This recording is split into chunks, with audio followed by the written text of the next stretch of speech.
Le murmure des coins. À l'oreille de nos talents.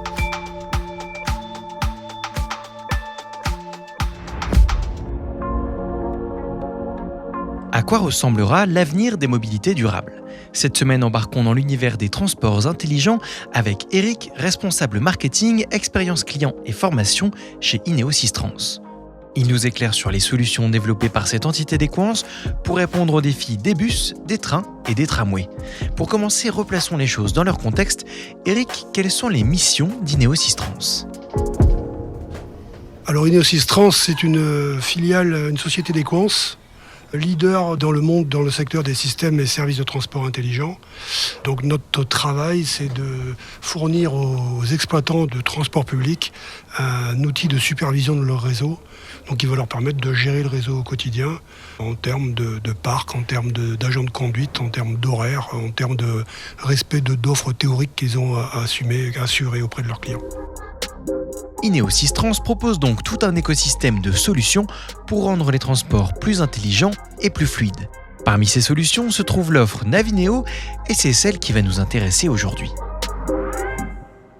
Alors en fait, Navineo, c'est un nom générique qui va couvrir l'ensemble de nos solutions de systèmes d'aide à l'exploitation et d'information aux voyageurs.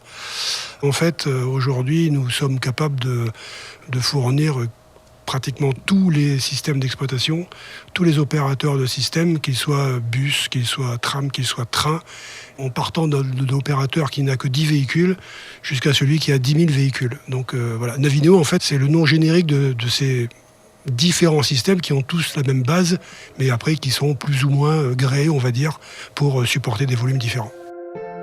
Navineo couvre l'ensemble des systèmes d'aide à l'exploitation et à l'information des voyageurs. En 2025, cette offre lance une nouvelle feuille de route baptisée Road to Innovation. Un projet ambitieux pour rendre les transports en commun plus durables, plus confortables et plus efficaces.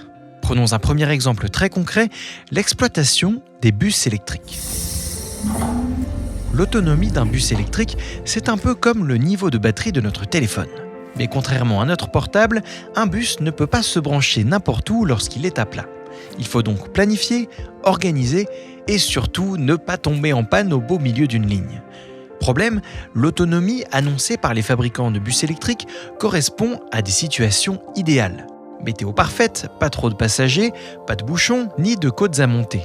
Sauf que dans la vraie vie, il fait parfois froid, il pleut, le bus peut être très rempli et le chauffage tourne à plein régime. Résultat, le niveau de batterie descend plus vite que prévu et si on n'y prend pas garde, on risque la panne et de mettre les passagers en retard. Ineo Systrans a donc développé des fonctionnalités sur mesure pour solutionner ce problème.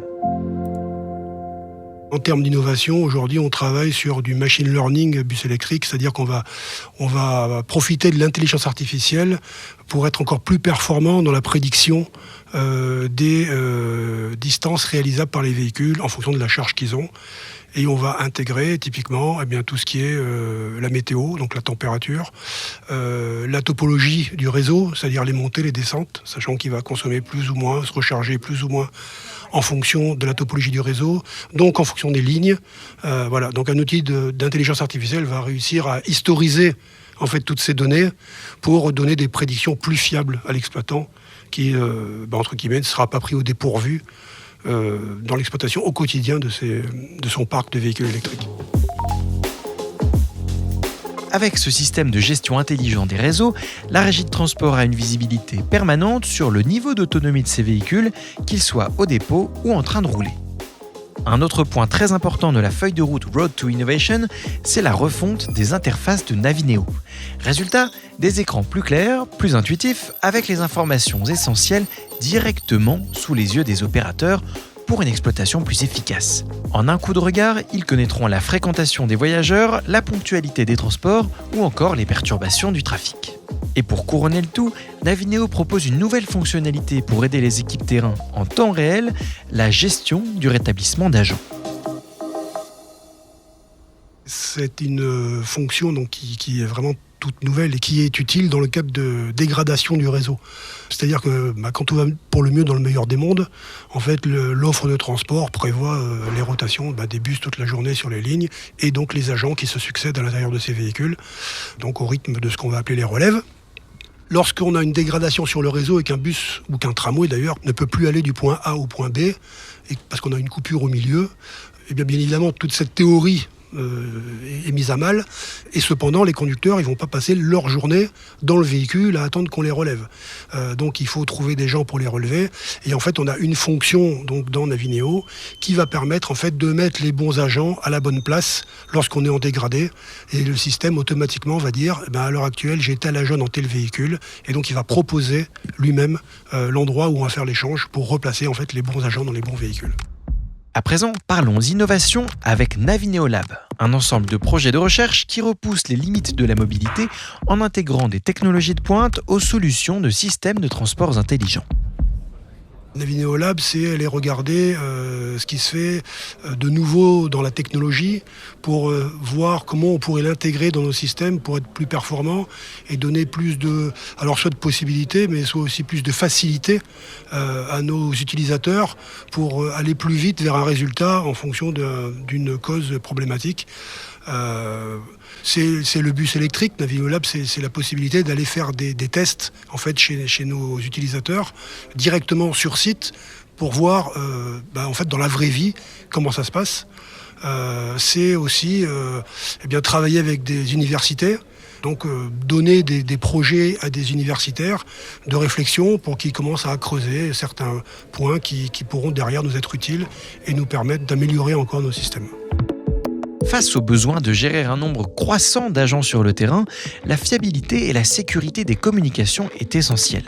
C'est pourquoi Navinéo Lab s'appuie sur les meilleurs standards de communication radio afin de garantir une transmission fluide des informations.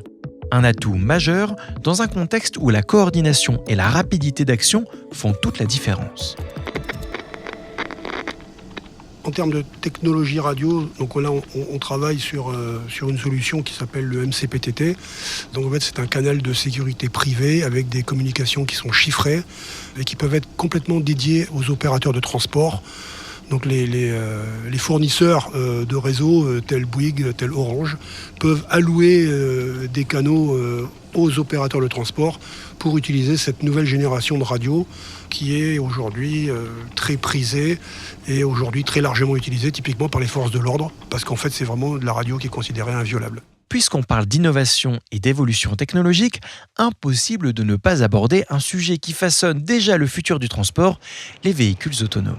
Quelque chose de très important sur lequel on travaille, ce sont les transports autonomes. Ça semble un petit peu lointain pour certains. Donc transport autonome, c'est bien des véhicules de transport sans conducteur. Alors on les connaît en Ile-de-France avec les métros sans conducteur, mais aujourd'hui donc on est sur des véhicules routiers aussi sans conducteur. Donc il y a des tests qui sont faits et tout l'intérêt pour nous est de savoir gérer en fait ces véhicules routiers avec le système d'aide à l'exploitation. Donc en fait avoir tous les avantages d'un réseau de transport public, mais avec des véhicules sans conducteur. Ça nous semblait aussi à nous quelque chose de quand même très lointain parce qu'on c'est pas pour demain. Et en discutant avec nos clients, en fait, on se rend compte que c'est quelque chose qui approche à grands pas.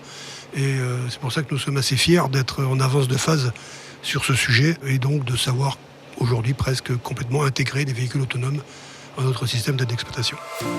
Transport autonome, intelligence artificielle, multimodalité augmentée, interface repensée. Pas étonnant qu'Ineos-Trans soit une société leader en France dans son domaine et qu'elle soit implantée dans 14 pays à travers le monde.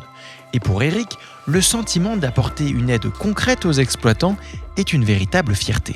Ce qui fait que je suis content de me lever le matin d'aller bosser, c'est qu'en fait chez Ineo, on est à l'écoute des exploitants, on n'innove pas pour se faire plaisir, on essaye vraiment de répondre à leurs attentes, de créer des outils efficaces qui vont leur rendre la vie au quotidien plus facile pour gérer les bus, les trams, les trains, les bateaux, les vélos, etc. Et donc c'est ça qui est enthousiasmant, quoi. On n'est pas dans le virtuel ou dans la troisième dimension, on est vraiment au contact de la réalité, au contact des professionnels du transport public et on met tout en œuvre pour les aider et répondre à leurs attentes. Aider les exploitants à optimiser la gestion des transports publics, c'est faire avancer la société tout entière. Car c'est permettre aux actifs de se rendre au travail, aux personnes âgées d'aller à un rendez-vous médical et à l'ensemble des usagers de rejoindre leurs proches. Et cela dans les meilleures conditions.